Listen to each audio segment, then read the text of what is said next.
세상에 존재하는 모든 생명체는 어떤 것도 예외 없이 죽어야 합니다. 탄탄한 바위도 오랜 세월이 흐르면 모래가 되고 흙이 되고 맙니다. 쇠붙이까지도 오랜 세월이 흐르면 산화가 되어서 으스러지고 마는 것입니다. 그래서 사람들은 죽음이 가까이 오는 것을 알게 되면 가장 중요한 일부터 하게 되고 또 가장 중요한 말을 하고 싶어 하게 됩니다. 오늘 본문 요한복음 13장은 예수님께서 십자가 죽음을 앞두고 그의 제자들의 발을 씻기시고 마지막 계명을 가르치신 내용입니다. 오늘 본문 말씀 요한복음 13장 1절 말씀 보시겠습니다. 6월절에 예수께서 자기가 세상을 떠나 아버지께로 돌아가실 때가 이런 줄 아시고 세상에 있는 자기 사람들을 사랑하시되 끝까지 사랑하시니라. 아멘. 그 말씀 가운데 끝까지 사랑하시니라 이 말씀에 밑줄 쫙 그으시기 바랍니다. 예수님의 사랑은 끝까지 사랑입니다. 사람들이 하는 사랑은 시효가 있습니다. 상대가 없으면 죽을 것 같은 사랑도 세월이 지나고 나면 잊혀지게 되고 또 시들어가고 변해가는 것이 우리 인간들의 사랑입니다. 그러나 예수님의 사랑은 그런 사랑이 아니고 끝까지 사랑입니다. 영원한 사랑입니다. 죽음을 앞두고 시들어가는 그런 사랑이 아닙니다. 포기하는 사랑도 아닙니다. 변해가는 사랑도 아닙니다. 죽을 때까지 사랑하는 사랑이고 죽음 이후에도 계속되는 사랑입니다. 죽음이 없는 부활로 변하고 부활하신 후에도 변함없이 사랑하시는 그런 끝까지 사랑이 예수님의 사랑입니다. 오늘 요한복음 13장 34절에 보시면 새 계명을 너희에게 주노니 서로 사랑하라. 내가 너희를 사랑한 것 같이 너희도 서로 사랑하라. 이렇게 말씀하셨습니다. 예수께서 우리에게 새 계명으로 주신 서로 사랑하라는 그 말씀을 좀 더 구체적으로 생각하면서 은혜 받고자 합니다. 그럼 첫 번째, 예수님께서 서로 사랑하시라는 그 말씀은 겸손하게 사랑하라는 것이었습니다. 본문 말씀 14절 보시겠습니다. 내가 주와 선생이 되어 너희 발을 씻겼으니 너희도 서로 발을 씻기는 것이 옳으니라. 아멘. 유대인들은 사방이 모래밭이라서 어느 집에 방문하게 되면 그 집의 종이 손님의 발을 씻겨주는 그런 풍습이 있었습니다. 그런데 예수님은 종이 아닙니다.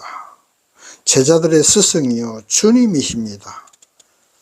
제자들이 스스로 그렇게 예수님을 향해서 부르던 호칭을 그런 호칭으로 사용했던 것입니다.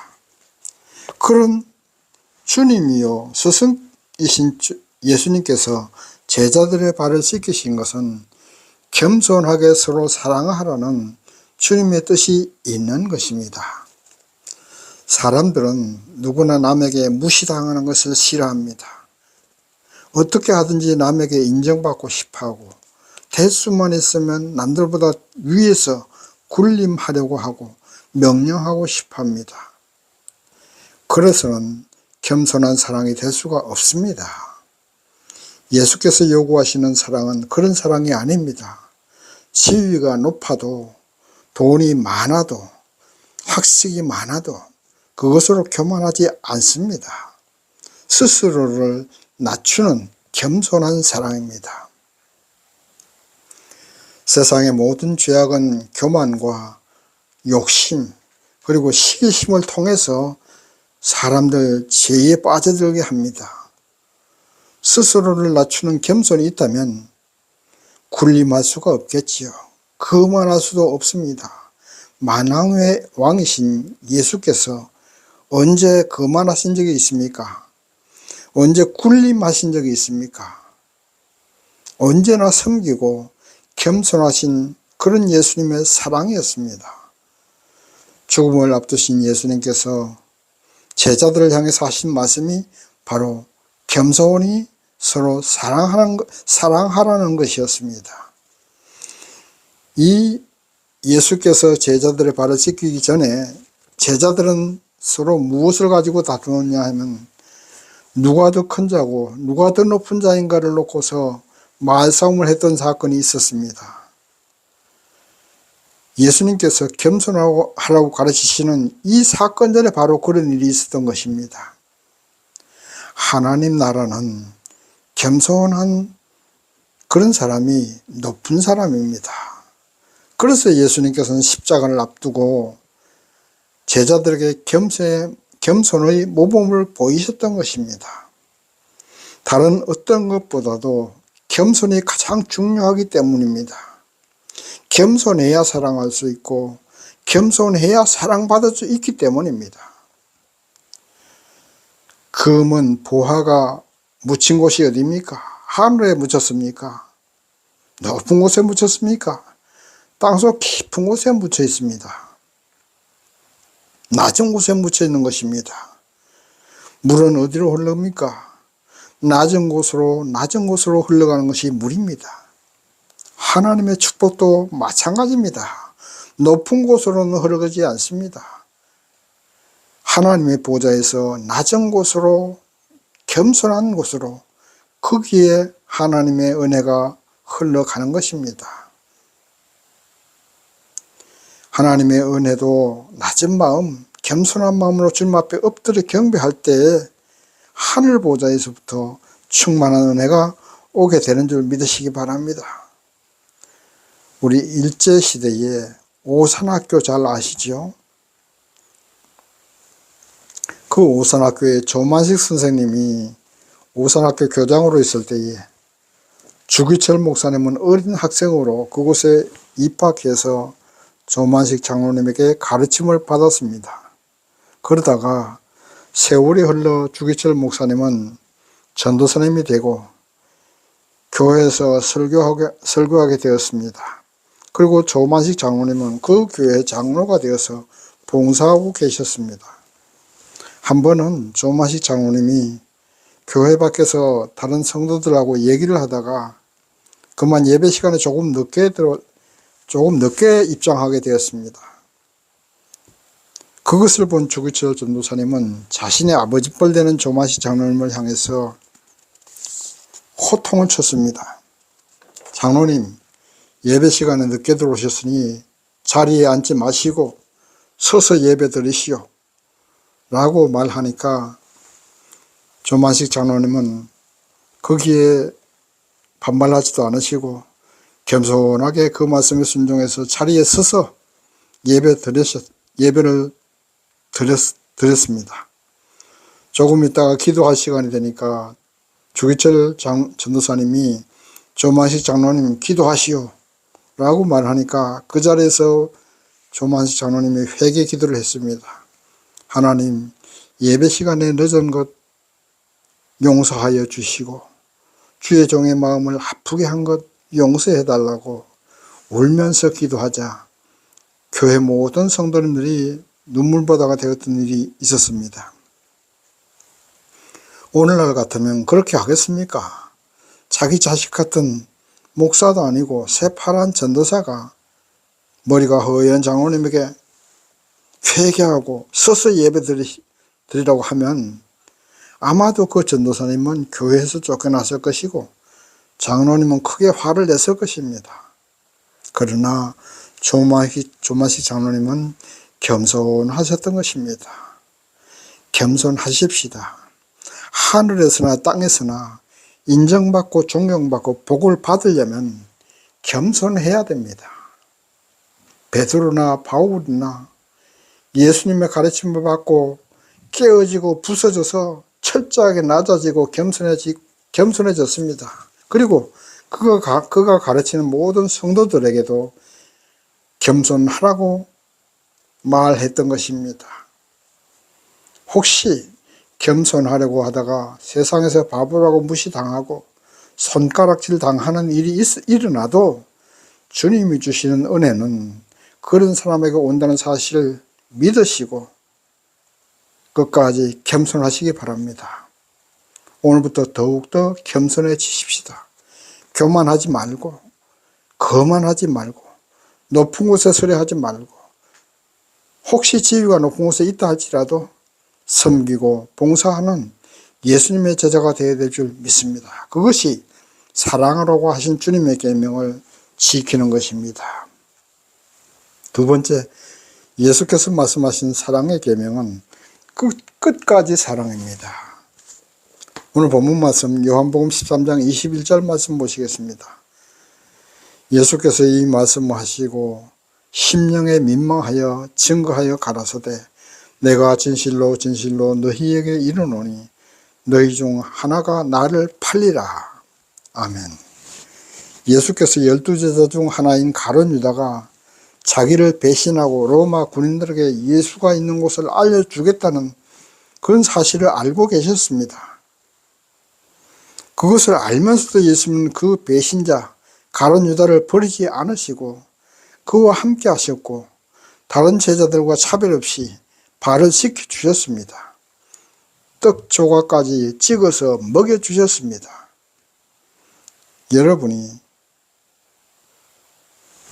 여러분을 배신하고 죽음의 함정으로 빠뜨릴 사람을 알고 있다면 끝까지 그를 사랑할 수 있겠습니까?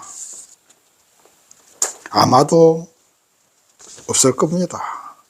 배신할 것을 알고 있었다면 처음부터 제자로 받아들이지도 않았을 것이고 제자로 받아들인 후에 배신할 것을 알았다면 제자 중에서 쫓아냈을 것입니다. 그러나 예수님의 사랑은 그런 사랑이 아닙니다. 배신할 것을 알고 있으면서도 그를 끝까지 사랑하시는 그런 사랑이었습니다. 예수님의 그런 끝까지 사랑 덕분에 오늘날 저와 여러분도 하나님의 자녀가 된 줄 믿으시기 바랍니다. 가룟 유다가 다른 것이 가룟 유다가 아니에요. 바로 우리가 가룟 유다입니다. 끊임없이 예수를 배신하고 범죄합니다. 발에 묻은 먼지를 땀을 씻어내기 위해서 저녁마다 발을 씻지 않습니까? 그것처럼 우리는 세상에 살면서 끊임없이 죄를 범합니다. 예수를 배신하고 우상을 섬깁니다. 돈에 대한 우상, 권력에 대한 우상, 명예에 대한 우상을 섬기고 따릅니다. 이런 배신자인 저와 여러분을 아직까지도 사랑으로 품어주시고 용서해 주셨습니다. 영원히 사랑해 주시고 끝까지 사랑해 주실 것입니다. 우리가 범죄한 것을 회개하기만 하면 용서하고 받아주시고 사랑해 주십니다. 바로 예수님의 사랑은 바로 이런 끝까지 사랑입니다. 그냥 사랑이 아닌 십자가 죽음의 사랑입니다. 가룟 유다가 파놓은 함정으로 스스로 걸어가셔서 십자가를 지는 그런 끝까지 사랑입니다. 그런 끝까지 사랑을 우리에게 행동으로 보여주시고 우리도 예수님처럼 끝까지 사랑해 주라고 말씀하신 것입니다. 예수께서 십자가에 달리실 때 12제자 모두가 살려고 도망갔습니다. 베드로까지도 예수님을 모른다고 3번씩이나 부인하지 않았습니까? 그럼에도 불구하고 부활하신 예수님은 베드로를 찾아가셨고 제자들을 찾아가셨습니다. 의심 많은 도마에게는 옆구리 창자국까지 보여주셨습니다. 그렇게 끝까지 제자들을 사랑해 주심으로 의심 많은 도마는 인도에 가서 복음 전하다가 창에 찔려 순교했던 것입니다. 이러한 끝까지 사랑이 사람을 감동시키고 변화시킨 것입니다.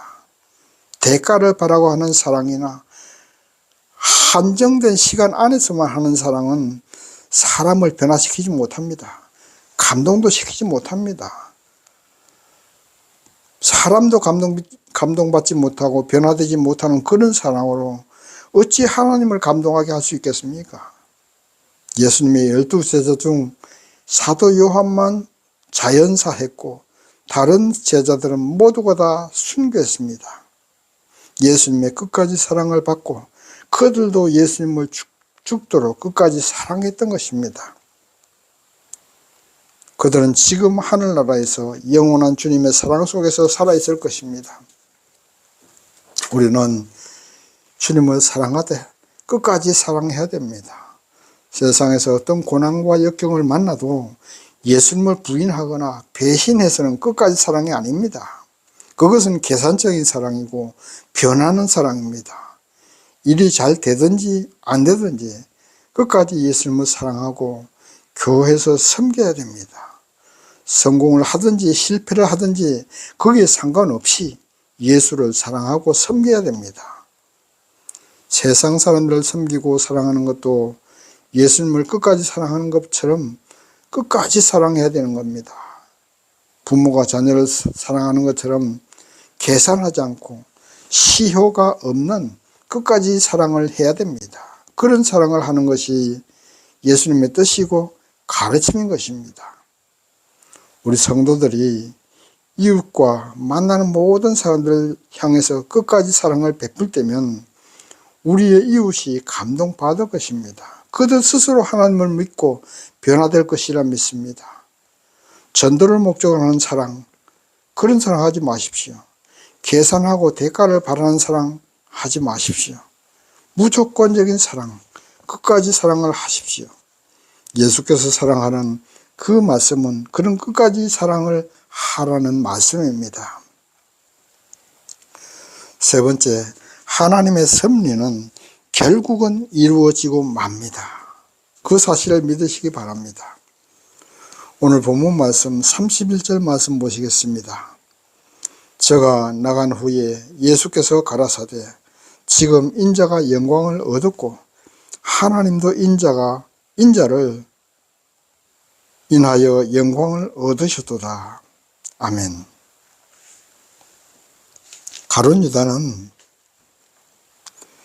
자기 욕심으로 예수를 팔았지만 하나님께서 인류를 구원하시고자 예수를 이 땅에 보내셨고 결국 십자가를 지시고 순교하시고 부활하심으로 예수님 자신도 영광을 얻으셨고 예수를 통해서 성부 하나님도 영광을 얻으셨습니다. 그것이 하나님의 섭리이고 그 하나님의 섭리대로 이루어진 것입니다. 그리고 그러한 예수님의 영광과 하나님의 영광 받으심은 결국 사랑으로 이루어진 것입니다. 하나님께서 세상을 사랑하셨고 예수께서 세상을 사랑하셔서 세상을 구원하시고자 하는 그 섭리대로 이루어진 것입니다. 아무리 세상에 죄악이 왕노릇하고 악한 자가 출세하고 잘 사는 것 같지만 그러나 그들을 향한 하나님의 심판은 분명히 있을 것입니다. 그것이 하나님의 섭리이기 때문입니다. 선한 사람이 손해보고 하나님 잘 믿는 사람이 손해보고 때로는 조롱거리가 되는 일이 있다 해도 그것은 잠깐입니다. 결국에는 마지막 승리는 우리의 것입니다. 성도들의 것입니다. 마지막 구원도 우리의 것입니다. 순교의 제물로 죽은 수많은 우리 믿음의 선배들, 그것을 믿었으므로 기쁜 마음으로 순교해 갔던 것입니다. 하나님을 믿는 것은 하나님의 섭리하심을 믿는 것입니다.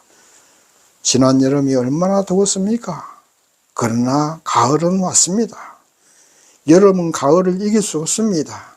그것이 하나님의 섭리이기 때문입니다. 사단은 하나님을 이길 수 없고 미움이 사랑을 이길 수 없습니다.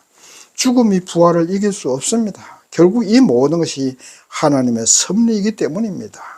인간들이 아무리 노력하고 과학을 발전시켜도 하나님의 섭리는 결국 이루어지고 마는 것입니다. 사랑이 모든 것을 이깁니다.